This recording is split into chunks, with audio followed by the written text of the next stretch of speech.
pertanyaannya, Ustadz, apa balasan untuk mereka yang gemar bersolawat? Terima kasih. Nah, Ustadz bisa langsung ditanggapi Ustadz berkaitan tentang balasan untuk mereka yang gemar bersolawat.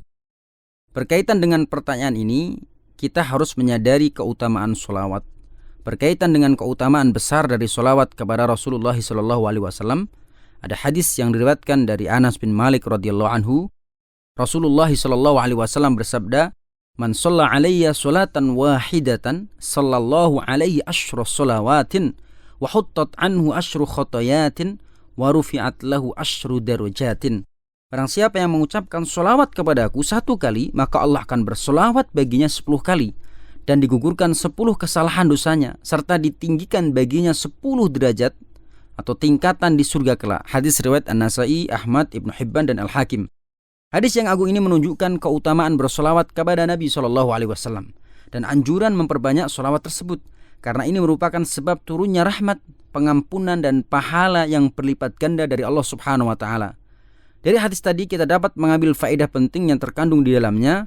Faedah pertama, sebagaimana dijelaskan di dalam kitab Mahabbatur Rasul sallallahu alaihi wasallam bainal ittiba'i wal ibtida, disebutkan bahwa banyak berselawat kepada Rasulullah merupakan tanda cinta seorang muslim kepada beliau. Karena para ulama mengatakan, barang siapa yang mencintai sesuatu, maka dia akan sering menyebutnya.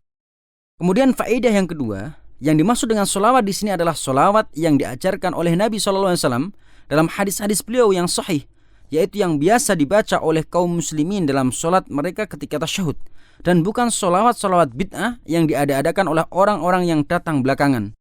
Karena solawat adalah ibadah, maka syarat diterimanya harus ikhlas karena Allah Subhanahu wa Ta'ala semata, dan juga sesuai dengan tuntunan Nabi SAW. Juga karena ketika para sahabat radhiyallahu anhum bertanya kepada beliau SAW, sebagaimana ditulis dalam hadis yang diriwayatkan oleh Al-Bukhari dan Muslim, "Wahai Rasulullah, sungguh kami telah mengetahui cara mengucapkan salam kepadamu. Maka bagaimana cara kami mengucapkan solawat kepadamu?" Rasulullah SAW menjawab, "Ucapkanlah, ya Allah, berselawatlah kepada Nabi Muhammad SAW dan keluarga beliau," dan seterusnya seperti solawat di dalam tasyahud solat. Kemudian faedah yang ketiga, sebagaimana dijelaskan dalam kitab Fathul Bari, bahwa makna solawat kepada Nabi SAW adalah meminta kepada Allah agar dia memuji dan mengagungkan beliau di dunia dan di akhirat. Di dunia dengan memuliakan penyebutan nama beliau SAW, memenangkan agama dan mengokohkan syariat Islam yang beliau bawa. Dan di akhirat dengan melipat gandakan pahala kebaikan beliau SAW, memudahkan syafaat beliau kepada umatnya, dan menampakkan keutamaan beliau pada hari kiamat di hadapan seluruh makhluk.